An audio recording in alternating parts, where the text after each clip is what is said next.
Good morning, everyone. My name is Matthew Holmes, and I'm the new CEO of Magazines Canada. Very pleased to be welcoming you all here today and to have you join us in this lovely Arcadian court. I'm not sure if many of you know this, but I've been in the role for just about 3 months now. So what I've been doing is trying to learn as much as I can about the sector as I take in this role. And what I've been learning is really wonderful. I mean, I'm passionate about magazines. I'm passionate about the culture industry, and it's just been pretty surprising and eye-opening. First, though, I want to just mention our hashtag for this morning. If you are tweeting SOMN16, please use that. And Mags Canada is the Twitter handle for Magazines Canada. I'd like to first just thank the support of OMDC, the Ontario Media Development Corporation. They've been incredible partners. They do so many events.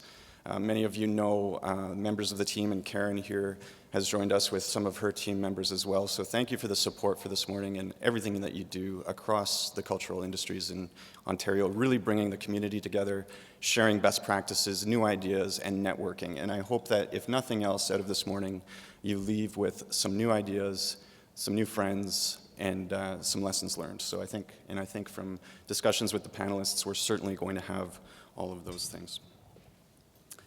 So some of the things I've been learning as I look into the industry and find out more about magazines and how that sector is evolving and transforming is that there's an incredible loyalty of readership. Whether you're a B2B or B2C magazine, the reader is really a profoundly strong segment, and I think that's really underscored by the fact that 80% of magazine readers are subscribers, and that's not something you see in the US or elsewhere so much. It's very unique and very distinct here, and you have a dedicated, loyal readership in Canada. And what that means is that magazines are really creating a community and really connecting with the readers in a way that's full of trust, and I'll come back to that. And that's both in print and in digital platforms, so that transcribes and transforms across many different platforms. And what I'll be sharing this morning before we go to our panel is some new data that we've had, and this is really exciting. This is coming from Vividata, and to me, this is striking. As an outsider, looking at and listening to what the conversation is in Ottawa, in Toronto, across the country, and globally, we're all very aware of the transformation and the role that digital is playing. But this, to me, is very striking, that 92% of magazine readers are reading print. 51% are the core reader community of print only. But they're quickly diversifying and moving into digital platforms as well. And so you see 41% are reading digital. But that 92, that combined print and digital, that's a very striking figure. And that tells me that print and digital both have strong value for this community. And I've done a number of bad things in my life, and this is certainly high on the list. I've married 2 different methodologies. So for any statisticians in the room, my apologies. But this is really just for an illustration of what I think many in the room understand at a basic level. And that is that readership has remained basically stable, if not grown modestly over the last 15 years. But what's changed drastically is the ad revenue and the role that advertising is playing across multiple platforms as it is fragmented and or diffused across a number of different areas. And so I think that realistically is what many people are dealing with and trying to understand and respond to. And I think that's part of what brings us here today. We still have the readers, we still have that dedicated audience, but it's how are we reaching them and in what ways, and how are they adapting and picking up the information that we're sharing with them. This is a picture of me at home in my off hours. No, but realistically, I really, at home, we're big magazine lovers at home, and these are paper magazines often. I consume digital magazines constantly. I'm on Twitter, I'm sharing the content through my social media, but at home I have a number of coffee tables that are basically just stacks of magazines that my wife and I can't bring ourselves to throw out. And that's partly because of the blue box fees. But really, the thing that happens, and there's a couple of different ways that you come to this. One is that I have young kids. I get home and I'm barking at the kids to get off their devices. And it's kind of like, do what I say, not what I do, right? So one of the things that I am trying to do is show them reading. And it's been shown that kids who see their parents read are better readers and take up reading more than kids who are encouraged to read and told to read. And so that sort of behavior is really important in my household. But it's also a chance for me to unplug and to get that me time. And the thing that's really unique and somewhat counterintuitive, I think, is that readers come to magazines for the ads as well as the content. And that is a very unique position across other media and platforms. And I'll come back to that in a second. And from that, of course, builds a lot of trust. And this figure here is quite compelling, that the amount of trust consumers bring to magazine brands, and this goes across print and digital, but the trust in that branded content and in that cultivated community that the magazine has created has a real staying power and is a very strong part of this equation.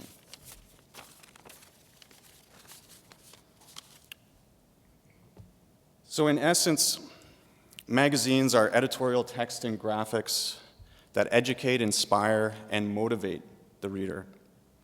And this is a very precise consumer or business community that is being motivated. And isn't that what advertisers want? And strangely, that's also what readers want. I mentioned earlier that readers come to magazines looking for the advertising, and this shows us that 60% of consumers are actively seeking out the ads that they find in magazines. And I think all of us are familiar with advertising in other platforms and other media. They're often an interruption. They sometimes become an irritant. And I've been finding lately they eventually turn into a slightly creepy algorithm that shows me what my kids were searching on the internet 3 weeks ago are now in my ad banners everywhere on my screen. So I think there's a different way of engagement with magazines, and that, again, is across the multiple platforms that magazines are playing in today. And we see that in the consumer. They're early adopters, they're category influencers, and they're bringing with them what they're reading and bringing that to their friends, their family, and their social media. So even if they are print readers, what we've seen is that they skew higher to sharing, to driving that word of mouth sale, to being that savvy online shopper that is so important in today's marketplace. And so they are consuming magazine media in multiple forms, but they're also very active in getting that information out there. And that perhaps is why we see so many sophisticated, some of Canada's and the world's most sophisticated legacy brands that have so much invested in the trust in their brand equity that are still in and very much invested in magazine advertising. And we see this, and they probably understand that magazine readers spark ideas, generate word of mouth, trigger online searches, and make major influences. Magazines are major influences of purchasing decisions across multiple platforms. And if I have to stand back as a newcomer looking at the industry, one of the things that struck me early on was how little information we had about this, how unable we were to tell this story. And I think that now we're able to do that. And I think that's a challenge that's before the magazine industry now, is to better articulate how and why we reach readers. And I'm very excited to have Vividata out. The data that they're producing is really singular, and it's been long awaited, and I think it really shows the industry coming together to bring those metrics forward, to talk about how we're engaging consumers, what are the influences on consumer attitudes and behaviors, and what that means for agencies, for advertisers, and for the magazine media themselves. And so the panel today is made up of board members from both Magazines Canada and Vividata, and I think you're going to have a fantastic panel. I've had the benefit of sitting in on a couple of calls with our panelists today, and I can tell you that there's great ideas, real thought leadership here, some stimulating debate, And if there's anything I can tell you, you should probably cancel your lunch arrangements because they have a lot to share. But seriously, it's an honor to be here, and I'm so pleased to have such a great crowd. I'd like to invite Brandon Kirk, who's the Vice President of Sales for Rogers Media, to come up. He'll be moderating today's session, and he'll introduce the panelists, and if you could all join us up here, that would be wonderful. So thanks very much. Again, we appreciate you being here, and look forward to a stimulating panel. Thank you.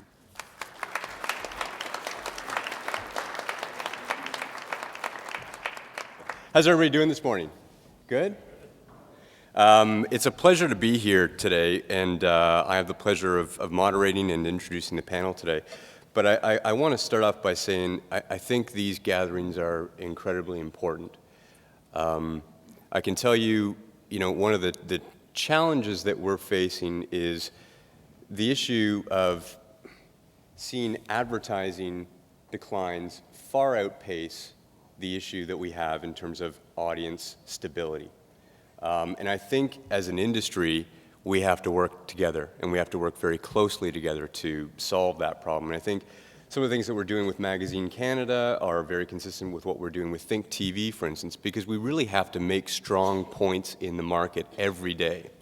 And strategically, I can tell you that at Rogers, for example, we spend an incredible amount of time and have shifted the amount of time we're spending talking about the power of magazines and talking about the power of publishing brands versus the amount of time we talk about just our products.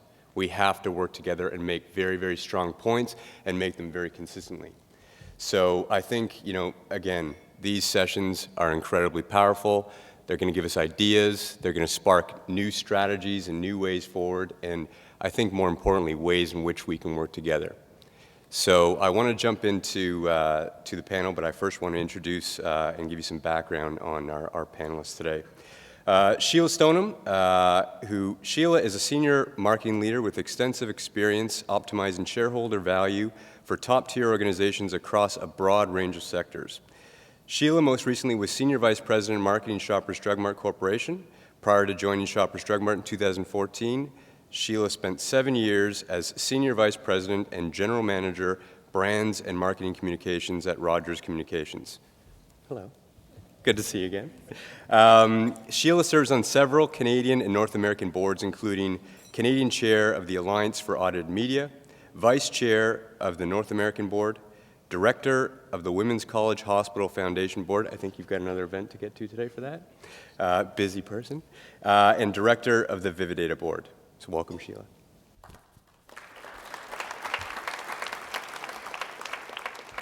We also have Michele Pauchuck, President, MEC Canada. Under Michele's guidance, the agency has grown 50% and added many new skill sets to its roster, including content, analytics, and programmatic. She also drove the agency to be fully digital with no silos between digital and traditional planning and buying, something that we'll probably talk about today, which I think is important. Over the course of her career, she's held senior leadership positions at DDB, Initiative, and Mediacom.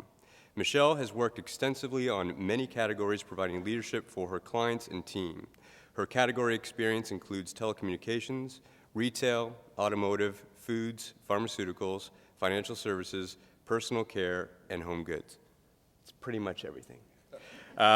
Michele is an incredible contributor and holds several board appointments, including Chair of the CMDC, Director of the Numeris Board, and Chair of the newly created Joint Print Measurement Service, Vividata.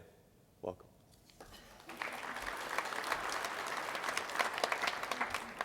And we also have Douglas Knight, President of St. Joseph Media and publisher of Toronto Life Fashion and several more of Canada's leading magazines and web properties.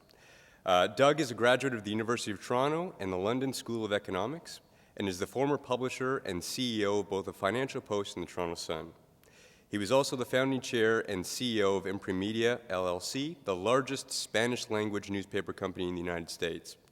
Doug has served on the boards of public and private companies in Canada and the U.S., along with numerous arts, industry, and community organizations.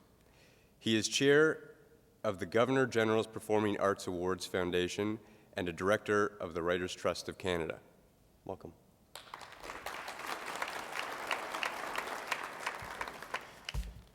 Shall we get started? So I'll start, and we'll just kind of go through and open the floor to who wants to jump on things first. Sound good, guys? Okay, so I'm going to start with the biggie. And I think the big question that we're all dealing with is, when talking to marketers and talking to agencies, there's more of a requirement for shorter-term results. We've got CMO turnover that is pretty rapid these days in terms of the lifespan of a CMO. So when new CMOs come in, there's a requirement for real quick wins. And as a result, what's happening is marketers are looking at where they can produce short-term measurable results. And when we look at the magazine industry, I think we have to look at, what are the areas in which we can start to work on to develop the metrics or develop the response to those requirements in the market. And I think I'll start with Michele. Well, I think one of the things we've obviously needed to do, my mic's on, right, is to make sure measurement is much more current. And so, Vividata, that has been our goal all along. Sheila and I both sit on that board. 4 times a year is certainly great progress versus where we were with PMB or even NADBank, where 1 year, and really when you looked at it, was a 2-year rolling average. So the data was old and not comparable to ComScore or Numeris. So I think that's really the place that we have to start, is the measurability. And it could be that, we take, the data and the skill sets of Vividata, and we start to create even more responsive measurement, working with, say, a Millward Brown, and getting big clients involved to say, not only are people reading, but what's the engagement, what's the likability and all of that. So I do think that is somewhere where we need to go. I think trust has never been at a lower point for marketers. We spend a lot of money, and yet the accountability isn't necessarily as great, particularly in the digital platform. We think about ad viewability, blocking, fraud. I think a lot of marketers know vaguely about these issues, but aren't true media experts like their media agency partners. And so they rely, and marketing departments are getting slimmer than ever. So the question is, how can media agencies as partners and publishers help their clients? And I would suggest that it's by providing as much data as they can to measure not only, so I'm building on your point here, Michele, define not only just the brand footprint, the size of it, verifying the size of it, which AAM does, but also understanding whose footprint it is. So the readership, which is what Vividata does, which explains that dimensionalizes the audience and the readers. And that provides some reassurance and ultimately helps to build that trust. I'm not sure these tools are necessarily being utilized as fully as they could. I'm not even sure a lot of marketers even know that they should be asking for them.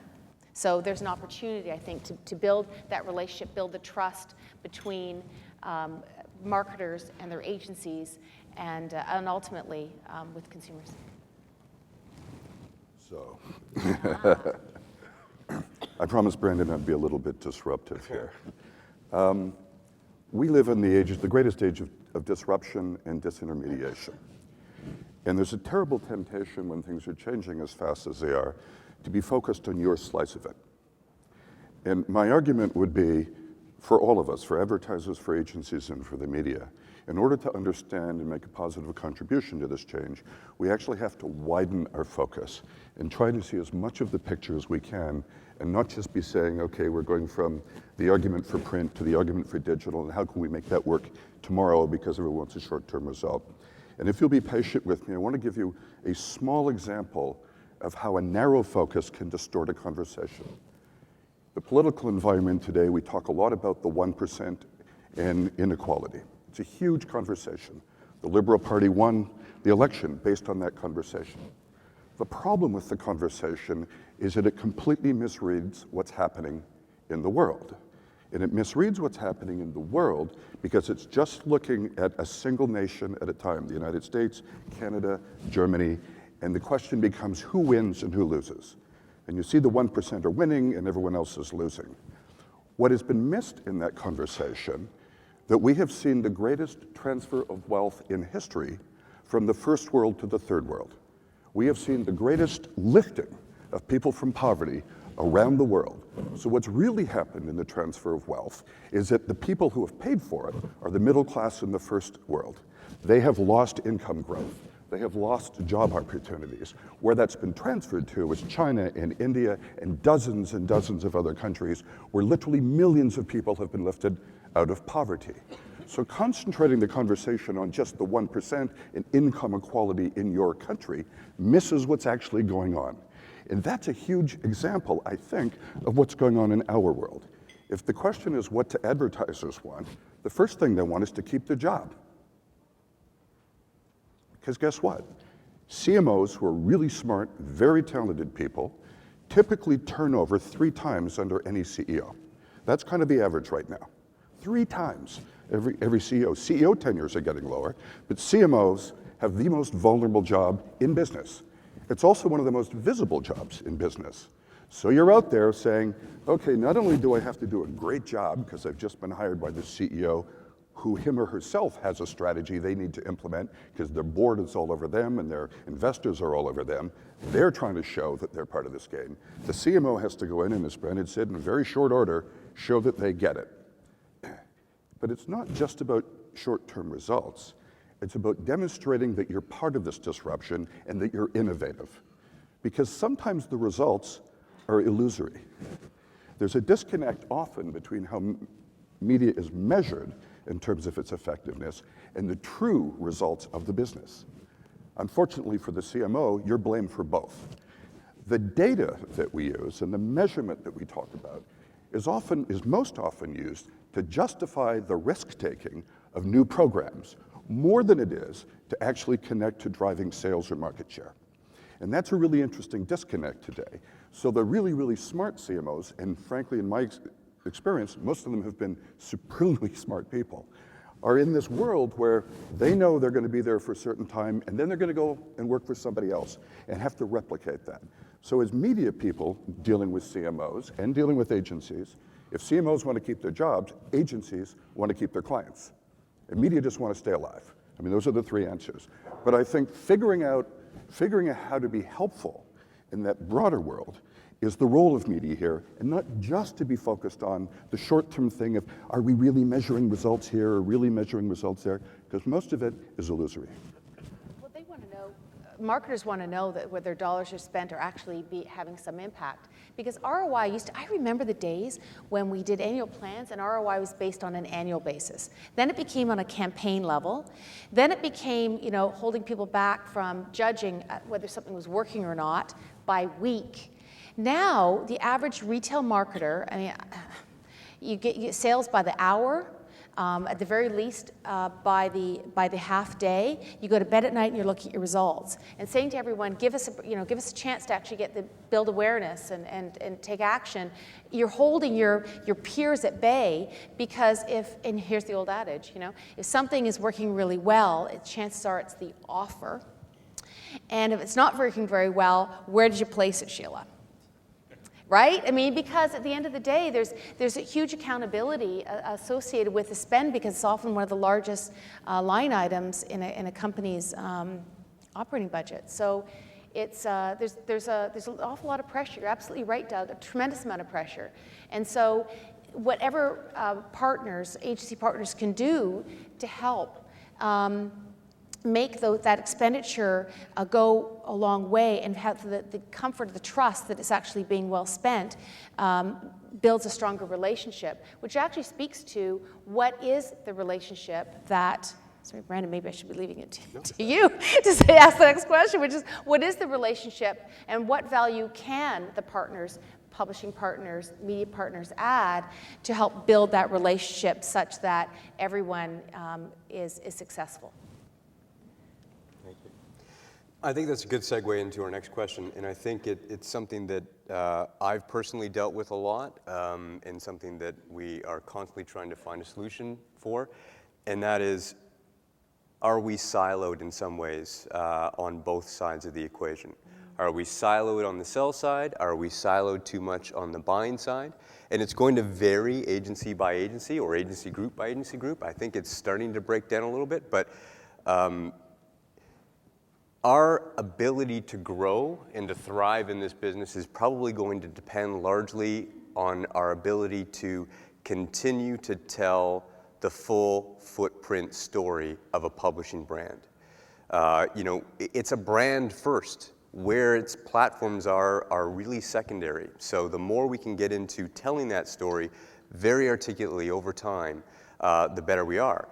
But I think the question that I'll pose to the panel is, what is it that we can do to help break down the silos internally on the selling side and also on the agency side? I'll start with Doug. Thank you. My point of view on this is that the silos, which does happen, although it's breaking down in most sophisticated groups, it's just a timing thing as people sort of get their heads around how this works. So I think for the most part that battle's been won, but we're seeing the tail of people who are playing catch up on the way through because people get it. The thing that kind of drives me nuts is this notion that there's this narrative that we're going from print to digital. And at some predetermined point in the future, print will be gone and digital will be the thing. That's absolutely not the narrative at all. That's not happening. It's demonstrably not happening. The revenue model is changing dramatically, but as you saw from Matt, the readers are still there, the producers are still there. That relationship's fine. It's all the business model in between that's getting disrupted. So the way I like to describe what we have now is as an ecosystem, and the ecosystem is expanding. And it includes print, it includes digital, it includes mobile, it includes events, it includes all kinds of stuff. The core here is the ability to create engagement, community engagement. At the end of the day, advertising works when you have outstanding creative that makes an emotional connection. You can tell immediately the difference between great creative and lousy creative. And lousy creative's not going to win the war. Great creative, even with bad media decisions, great creative can really do great stuff. It's the same thing with magazines. Great editorial, a great editor, great storytelling will create an emotional connection with the community. Now across multiple platforms, and every single platform's its own medium. The web's not about shoving a magazine down a wire, mobile's not about shoving a website over the air. You have to be able to program for every platform, including events. If you can bring a creative partnership to a client and through their agency that actually creates emotional connective tissue that drives a business result, score the goal. You cannot do that if you have silos. So I'd like to build on that. I think it's really important as agency people, at least our agency, that we look at audiences through their mindset, not their handset. So really, I don't care what device they're using. What I care about is the storytelling aspect. And it's really important as magazine people that you understand how each of those different devices work with the person. So Google, for example, talks about the cell phone being a person's lover. It's the first thing they look at in the morning. It's the last thing they look at night. It lives on the stand beside their bed. You need to have that understanding of the ecosystem, absolutely, so that you can tell a story that follows the consumer through whatever purchase cycle it is that you want. And for that reason, we, as the intro said, we've gotten rid of our digital silo. Our planners are all channel planners. They write a strategy that goes across everything. There's no such thing as a digital strategy. There's ways of implementing strategy through digital. That's a really important differentiation that you need to understand. And hence, when we get lots of magazines, broadcasters all come in, they bring their traditional salespeople and they bring their digital people, and they're not in sync. And that's a real issue for us because we just want your audience. We want it to flow seamlessly. So you need to work on creating that story for us as well. We'll feed you all the information that you need about the audience and how best to engage them because we have lots of research on that. And that's the way of getting that longer term sales, I think, for magazine as well, because you are fighting the digital battle in that I can get something up tomorrow on a website. It's going to take me 6 weeks to get into most magazines, right? But if you can prove the value of that overall holistic ecosystem, that's going to be the future of magazine, I think. Can I jump in on that? Sure.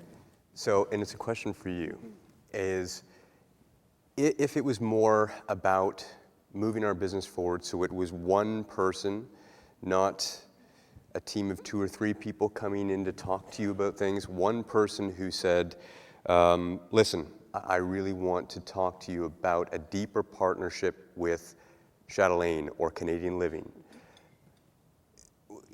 Further in advance, opportunity to move things forward, would that be helpful thinking of things from your standpoint?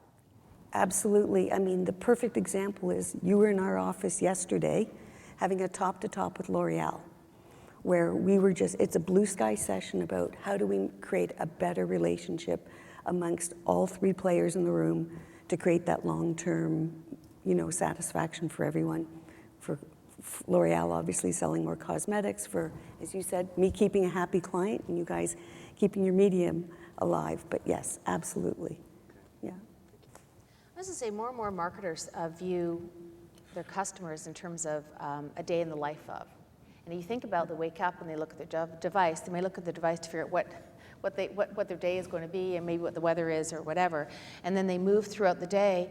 They might go to the doctor's office at lunchtime or mid-afternoon, in which case they might be picking up a magazine and reading it. That magazine probably has been passed around 50 to 100 times if it's in a doctor's office. Or if it's, waiting if they're getting their hair done or whatever else, it's almost impossible to sit there without actually picking something up. So in terms of, if you think about customers from a day in the life of perspective, their day moves in and out seamlessly from digital to print to whatever. There's an ecosystem. So I think thinking about the brand from an ecosystem perspective makes a ton of sense. But let's talk about the brand ecosystem for just a second. So we talk about from a marketer's perspective, we want the brand message to be consistent so that although we may be having a message that has a bit of immediacy, maybe there's a special offer or so on, you're always wanting to build the brand equity over time, in which case the tone and manner, the voice has to be somewhat consistent. And that's where I think the opportunity is with our media partners is to help, with the right partner, understand what the brand tone and manner is and help us develop content that runs across those channels. The challenge is that when you open up one of those digital channels, for example, you've got to create fresh content that is brand relevant. And I call it feeding the beast because it's really challenging for a marketing team, which is often very slimmed down, to be able to create content that's fresh and that's relevant. And that's where I think that those brand partnerships come into play because they're really talented writers and art directors who can help create the content that is appropriate for the brand and build the brand longer term. So I would think of them as content brand partners versus simply sort of media partners. And you think about that for a second. How many times have you engaged bloggers and vloggers, which in the beauty business, for example, are a trusted source of authority, and you wonder about the quality of the writing or their objectivity or whatever else? I mean, there is a difference between writers that are paid, typically, and those that are amateurs.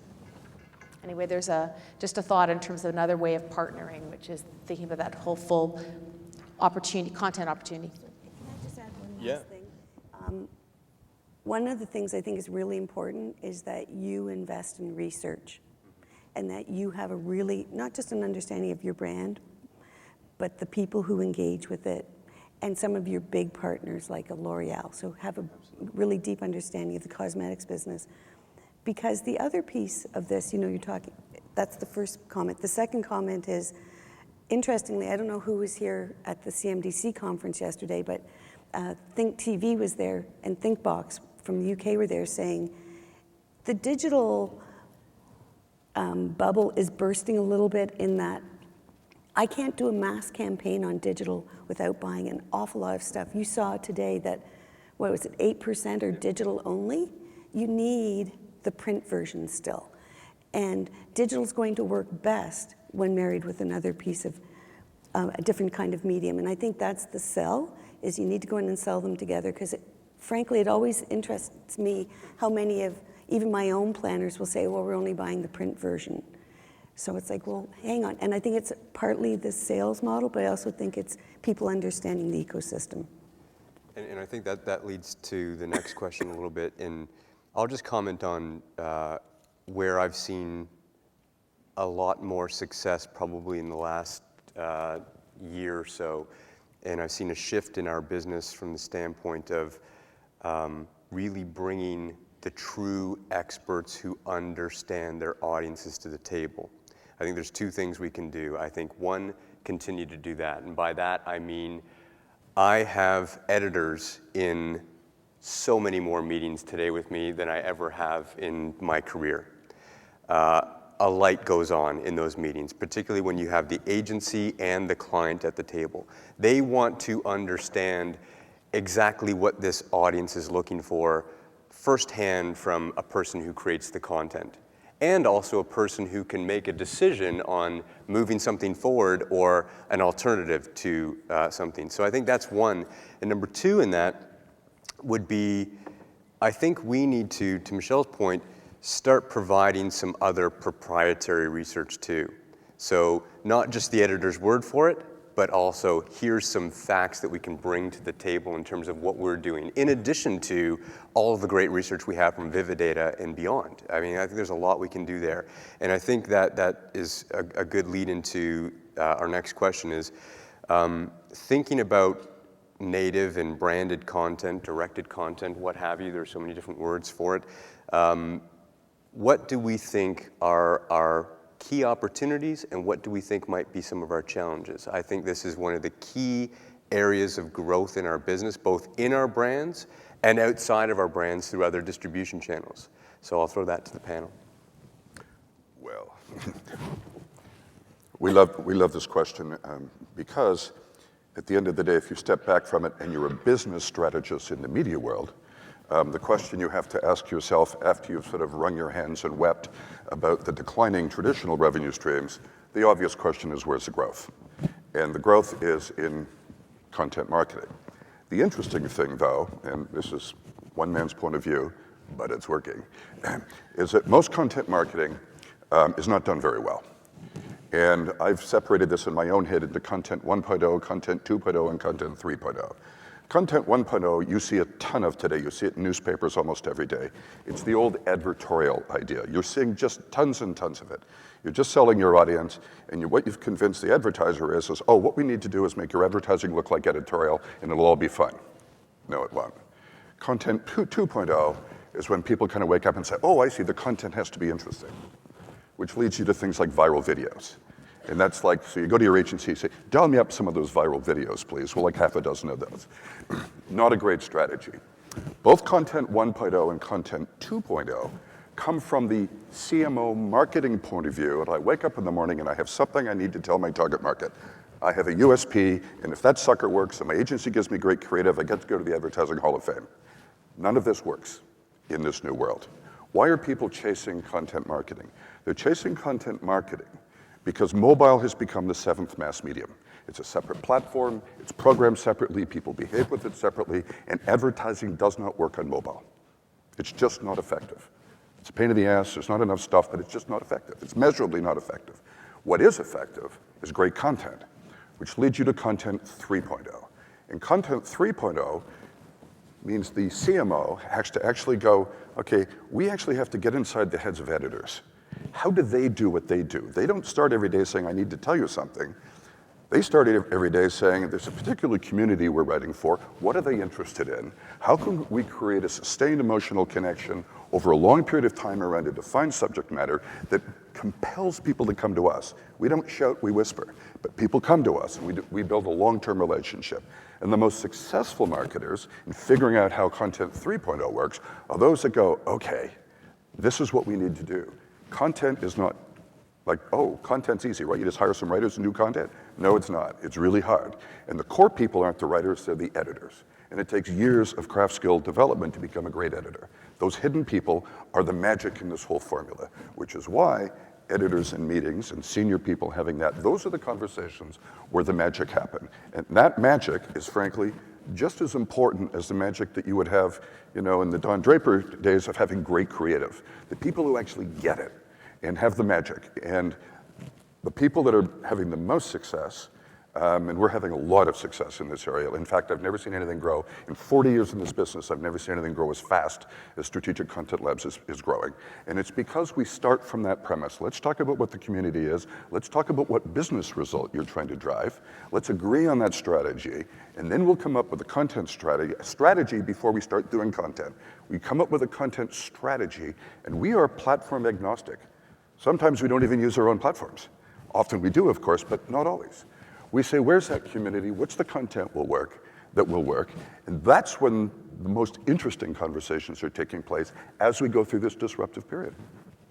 A lot of it's currency too. Absolutely. Right, and that's the thing. So, for example, if you're thinking about a flu campaign, it's not a good idea necessarily to start advertising before the flu season starts to break out, because people are not in that mindset.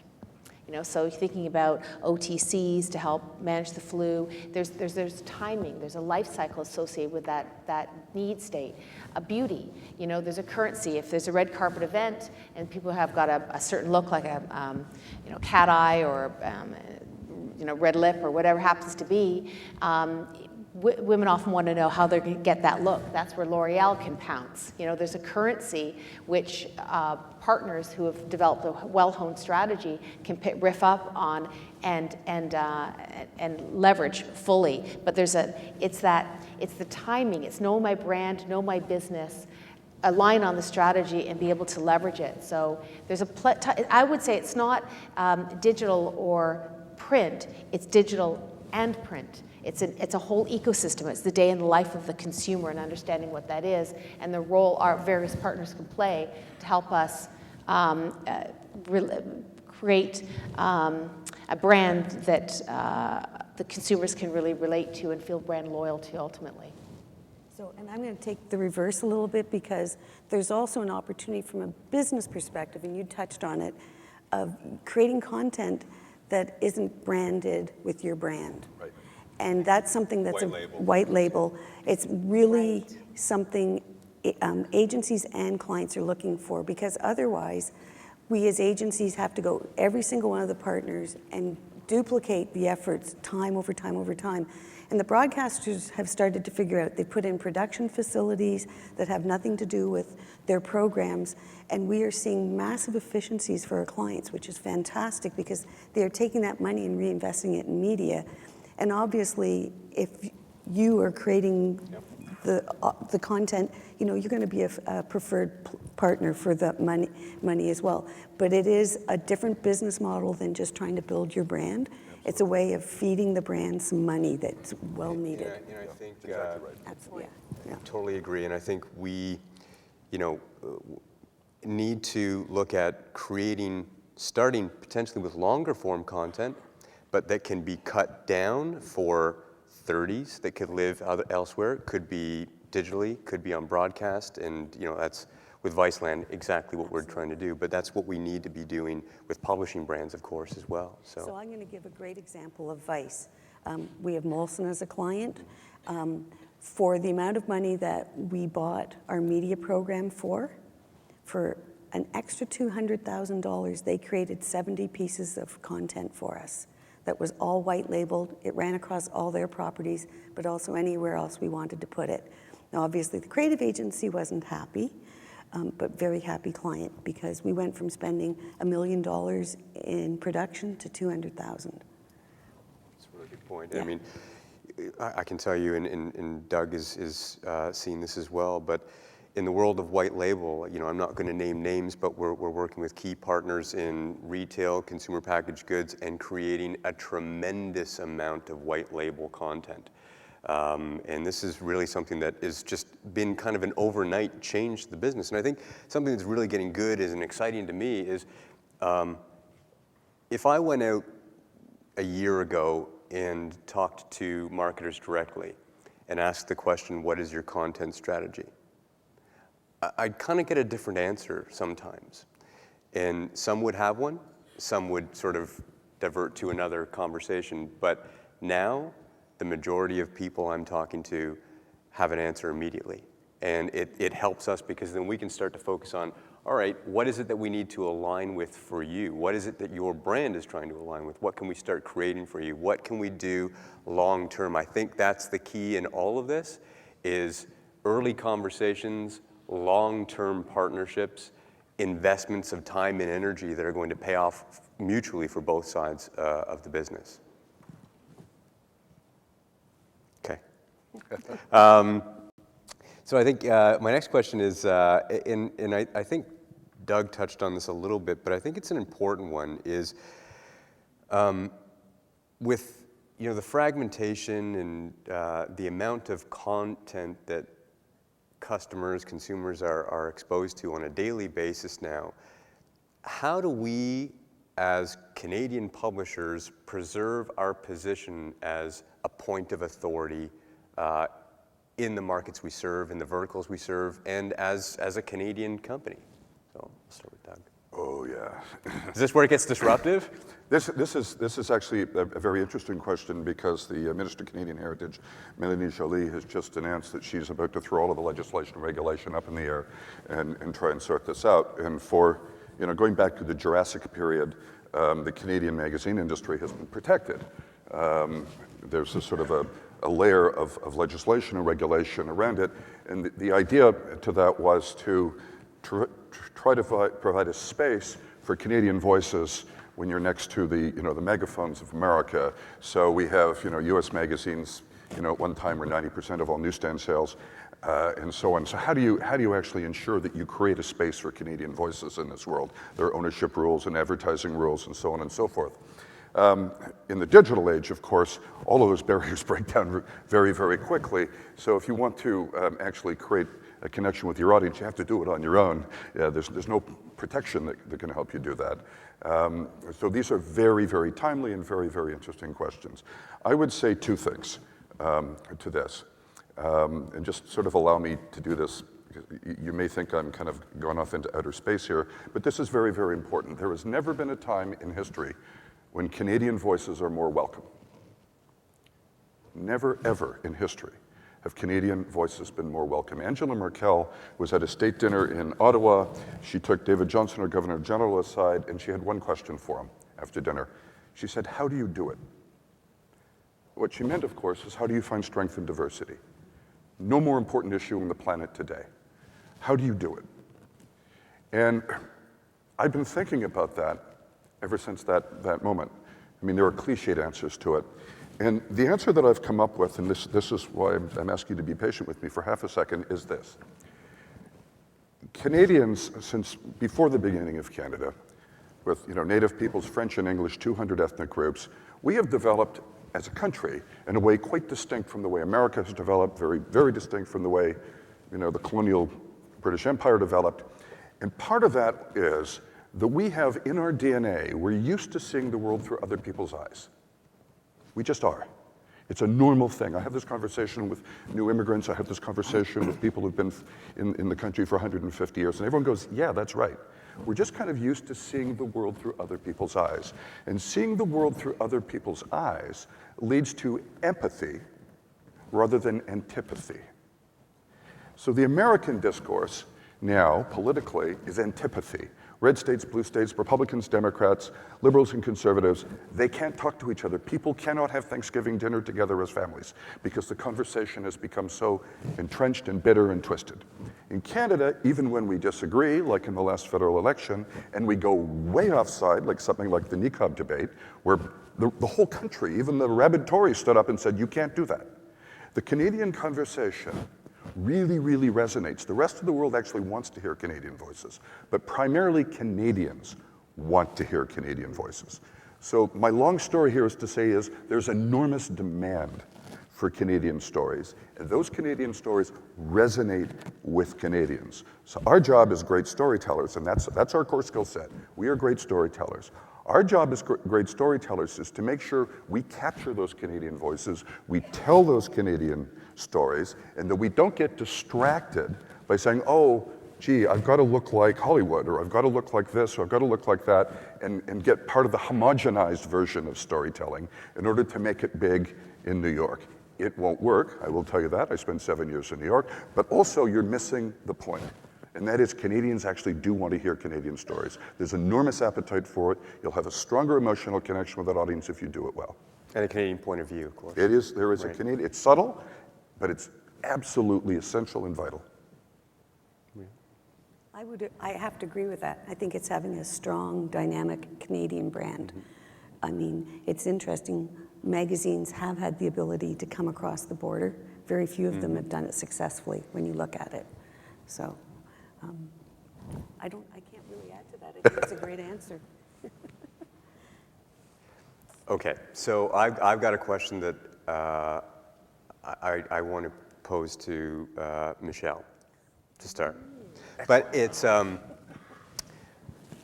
having looked at the market and having represented products that are both paid and unpaid, I want to put the question out there in terms of helping us understand how we can look at our models. Obviously, in the publishing industry, it's important to have, and in any business, multiple streams of revenue. But from an advertiser point of view, I get really conflicting messages. Sometimes I get eyeballs are eyeballs, Brandon, paid or unpaid. And some take the point that is, well, I really do value that person who's paying $5.99 to read that copy. What's your take on that? That's a really good question, because we often talk about paid, owned, and earned, and we actually have added a new one, shared. What's the value of all those different sets? And generally, you say your owned assets are the most important ones, the ones that people organically go to. But I think in your model, I do think being a paid subscriber shows a loyalty that's really important.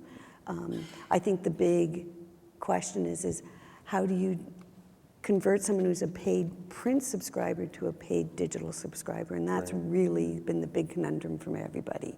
For sure. For sure. I mean, it also depends on how you want to use some of those streams of revenue. So I know, for example, your magazine is all over the place. It's not just what we call a replica version online. It's on Instagram, it's tweeting, it's all of those things. So it depends on your particular business model. Like, it's nice to get the $5.99 for the subscriber, and it does say they're dedicated. But if you can offset that with saying, I've got such a robust community involved with me, whether they're paid for or not, that the advertiser will pay for it.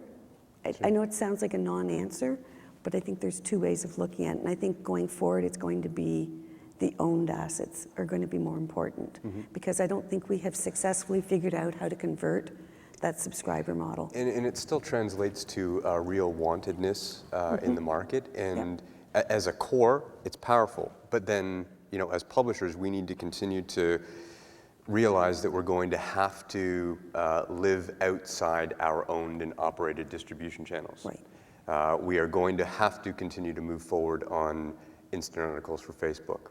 We have to take a real hard look at YouTube and understanding, okay, is everybody's looking, it's like, when and how and what is the risk in creating a channel for one of our brands? What is the risk to our current owned and operated assets?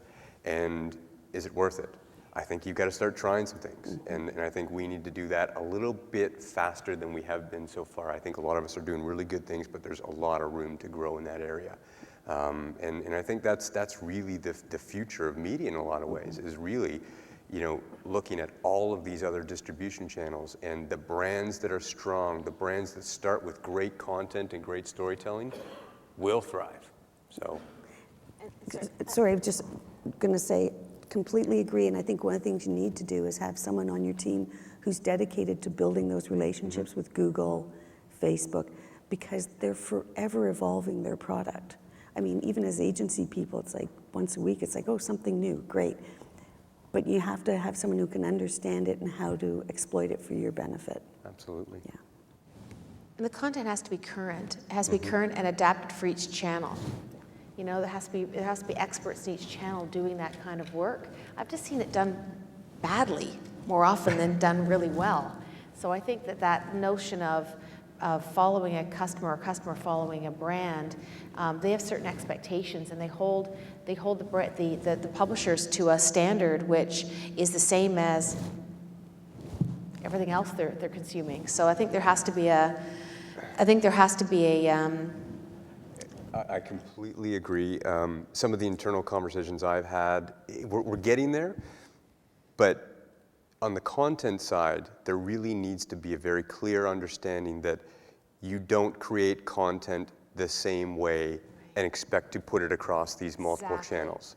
The story can be the same, but the length has to change. There's so many different nuances to how to connect with a person on one channel. And a lot of the conversations I have, there's still a little bit of a reluctance to jump quickly into that, but we're moving. But it's one person at a time. But it is contagious, and I'm really hopeful for that, because it's really, our opportunity is what can we do with a story? And I'll use an example. Is what was the bromance? Does everyone remember the bromance? Nobody remembers the bromance? See, we didn't do a good job of that, but. So the bromance was that was with Obama and Trudeau, and there was a bromance. So, but and it's not that you can be agile enough to turn this into a marketing opportunity, but you could do a heck of a job in terms of, okay, that content, it's running on City, it's running in Maclean's. Now how is it going to live? What is the spin for Instagram? What is the spin on Facebook? How do we start building that out? And if we can, I'm super excited about the idea of talking to marketers up front and saying, here is our content distribution strategy. We're going to capitalize on these moments in time, and we are going to create these opportunities for you. You have to, Michele, a little bit of blind faith and say, okay, we're willing to venture into an agreement that is an upfront content partnership that includes this type of distribution strategy, this type of approach to the content. I just say one thing. I think encourage marketers, though, to sign up for more than just a short-term deal, because it takes a while for them to understand the brands on both sides, and there won't be. Rarely is it a smooth smooth start. But once you get momentum, you can build. L'Oreal's been brilliant at that, I think, in terms of with their agency partners and publishers building relationships. And I think they're a wonderful example of creating an ecosystem that works really well. But that's a commitment.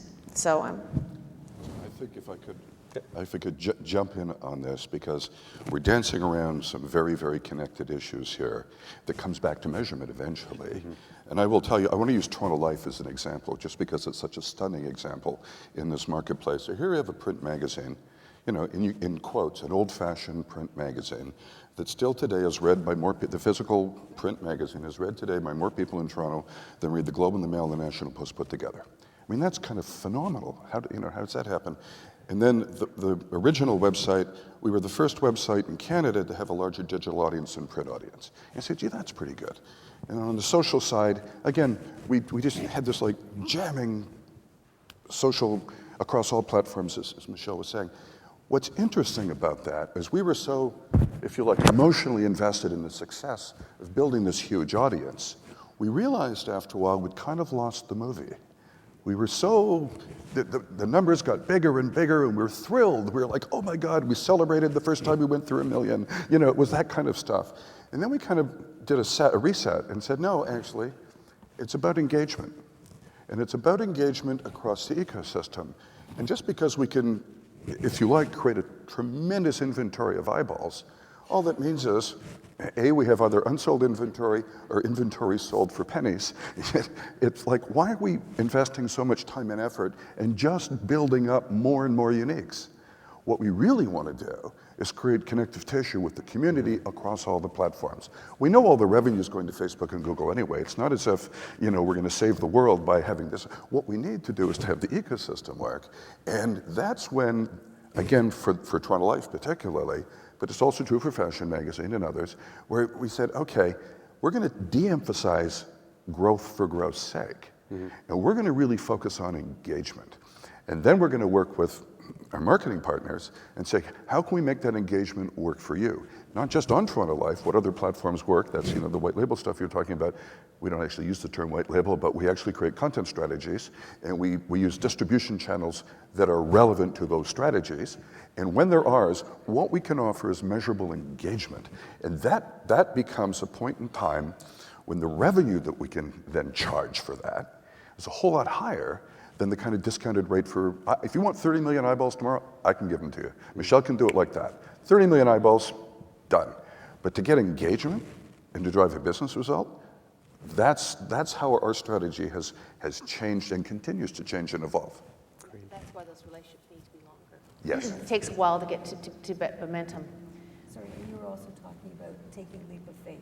So one of the things that we encourage our clients to do, and L'Oreal has taken us up on this, is a model for spending their money. 70% spend it on the tried and true. Really comfortable, not going to worry about, no, it's going to work. 20% leading edge. Mm-hmm. It's, it's there, but it's not that risky anymore. But then take 10% and go for it. Mm-hmm. And try things that have never been done before. Be the first to market. Try things that you can't promise any kind of ROI on. And what's great about doing that is, not all the time, but if you're lucky, 5-10% of the time, that bleeding edge becomes the new leading edge and you're there first. So you have all the learning and you've got a leg up on everyone else. We So, like that. Yeah. We like that But a it's a lot. great way of working too, because that's where the creativity lies. Yep. Yeah. Right? Creative people get really excited about doing that. It's a new way of talking to people. And we raise the bar for the industry at the end of the Absolutely. day when we Yeah, do that, and for something sure. turns into the next That's really right. big, exciting, Absolutely. bright, shiny thing, Yeah. which we all want, right? Yeah, absolutely. Got a couple more questions. How are we for time? Because I want to make sure we have time for, I think it's about everybody in this room, so I want to make sure there's time for some questions from the audience.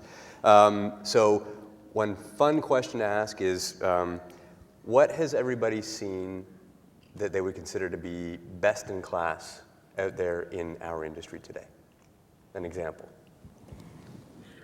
So it's not that new, but Dexter, the final season, they took over all the covers of all the big magazines. I think it was in the Hearst group. And it was a picture of Dexter on Vanity Fair, on every single one of their titles. So no matter where you went, whether it was digital or print versions, they just owned the market Very cool. for readers. It was really nicely done. And that's one of those crossing of church and state, which has become something we really want.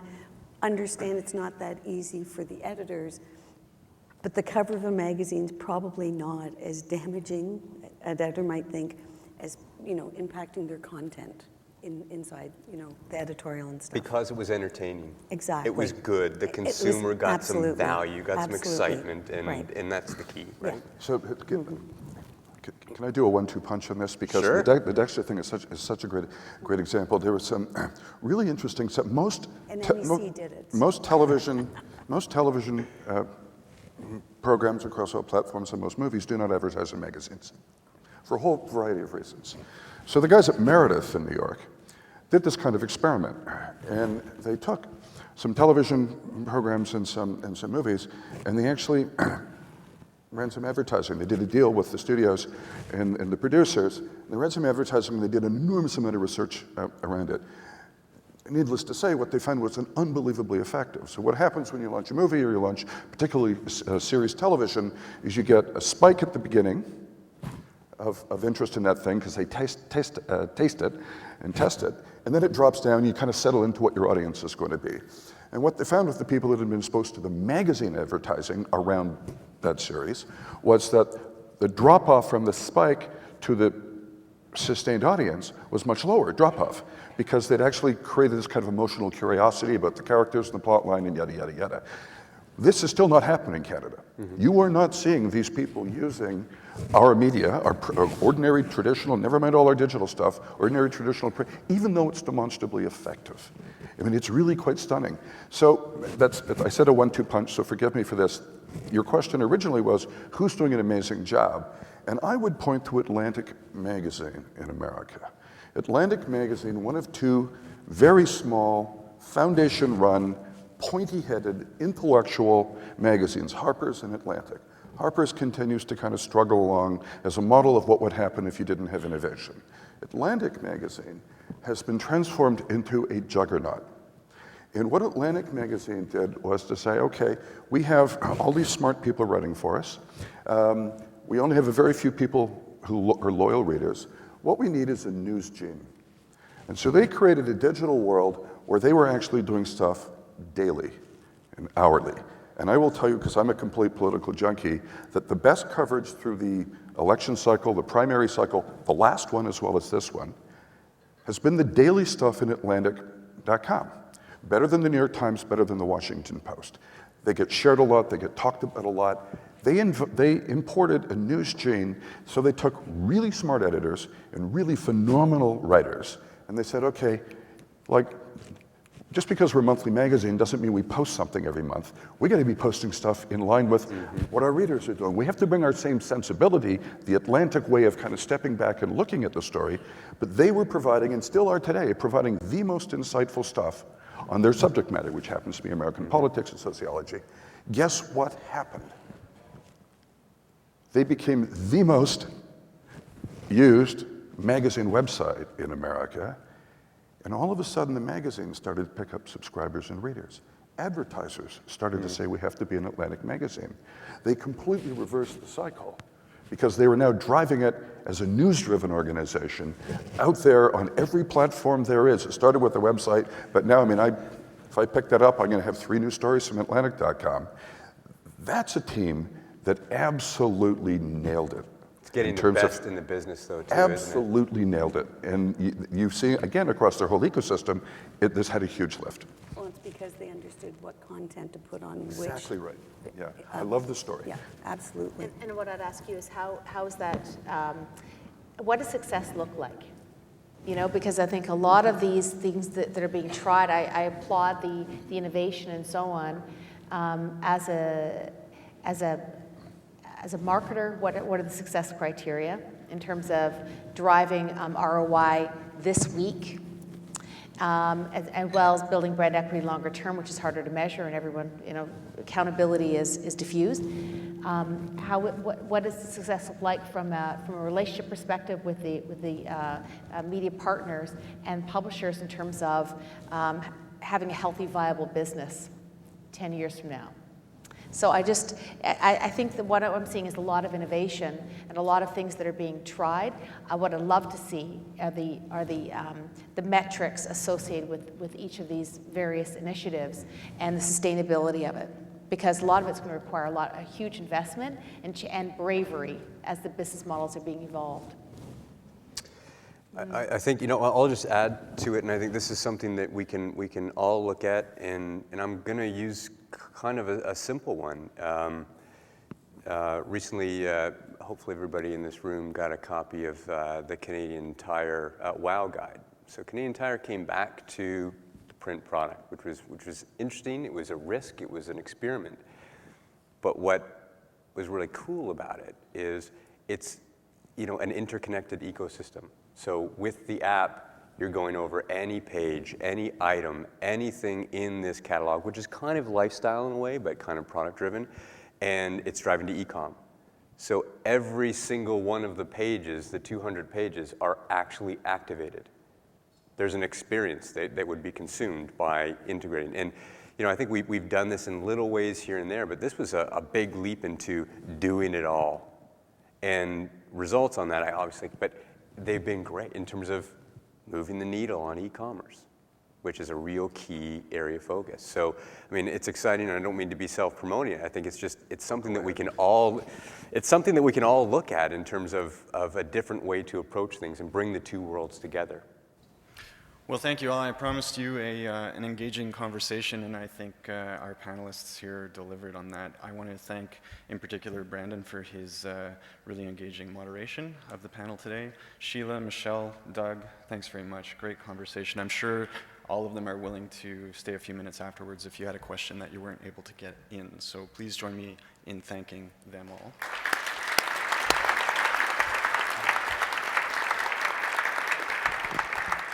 This is some information on how to get in touch with Mags Canada. Magazines Canada has a lot of content, a lot of information out there, and we strive to bring the community together and share information, share intelligence, and bring community. So please get involved, please engage with us. We'd love to hear from you. We'd love to hear what you thought of today.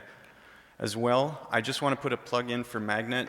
Doug mentioned the Atlantic as a real leader in his opinion, and we're very excited that one of our kickoff speaker, in fact, is the SVP from the Atlantic and the publisher of Quartz, which is their online profile and brand. So that's just, if there's one reason to check out Magnet, please make it that. But there's 3 days, June 7th to 9th, of great content, great speakers from around the world. So I encourage you to take one of your brochures there and check out the conference here in Toronto this June.